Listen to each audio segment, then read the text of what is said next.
mes sœurs, en ayant écouté ces quelques versets des Actes des Apôtres, nous découvrons que le Seigneur ne cesse d'envoyer des messagers les uns derrière les autres pour nous garder unis à lui.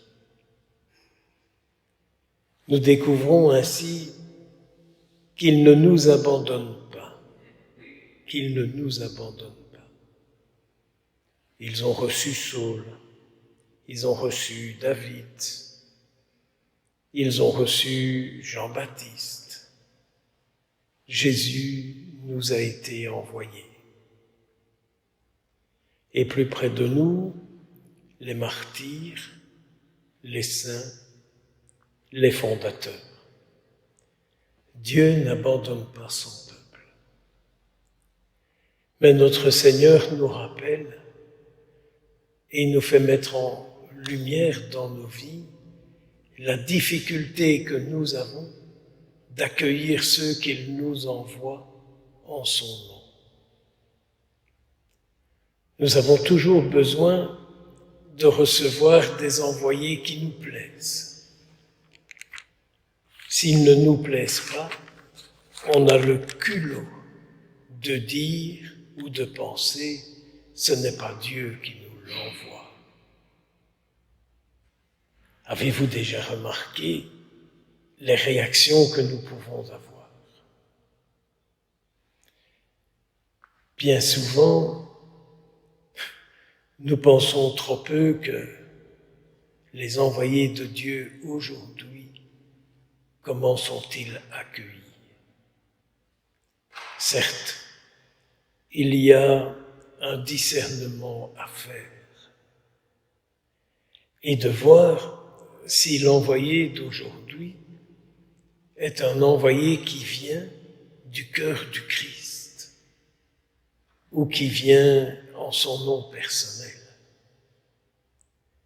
Je suis surpris aujourd'hui de voir l'abondante littérature qui existe de tous ceux, toutes celles qui connaissent les solutions pour le problème d'aujourd'hui.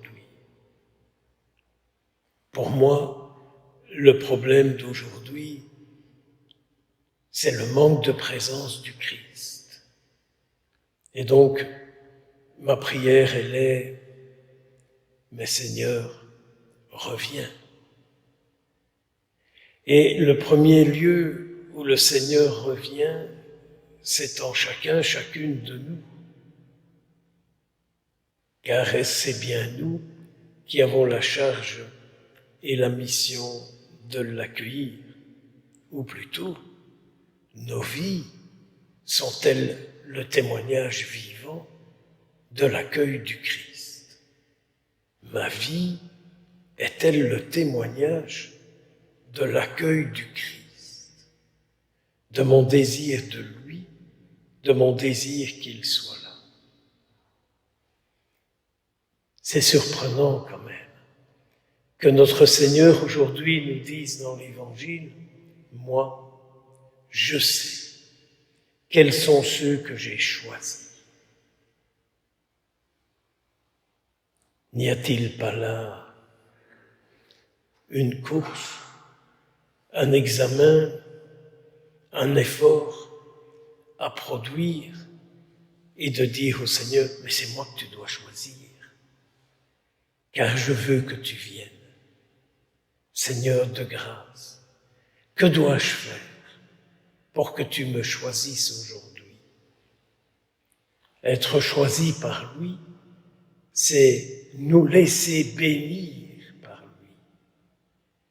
Car, je nous le rappelle, la bénédiction, c'est l'inverse de la malédiction. Quand Dieu me bénit, il m'accorde toute sa grâce dans ma vie et par ma vie et à travers ma vie.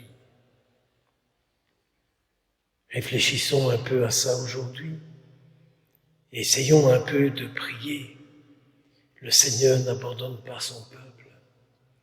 Le Seigneur nous envoie des messagers comment est-ce que nous les accueillons? Avons-nous suffisamment de lumière pour voir ceux qui viennent en son nom? Ou malheureusement, les beaux parleurs, les manipulateurs, les charlatans d'hier comme d'aujourd'hui? N'est-ce pas un arbre qu'on reconnaît la bonté de ses fruits? Ne donnons-nous pas, vous et moi, dans le monde, les fruits de Dieu? Sommes-nous un bon fruit de Dieu pour le monde? Notre Seigneur nous dit, je sais ce que j'ai choisi. Mais, dit-il encore, si quelqu'un reçoit celui que j'envoie, c'est moi qu'il reçoit. Et non seulement c'est moi qu'il reçoit, mais il reçoit en même temps celui qui m'a envoyé. Puisse le Seigneur, par la célébration de cette Eucharistie, faire de nous des cœurs ouverts, des cœurs accueillants, afin que nos vies soient l'accueil de sa vie et de celui qui l'a envoyé. Oui, nous avons été choisis un jour. Oui, nous avons répondu.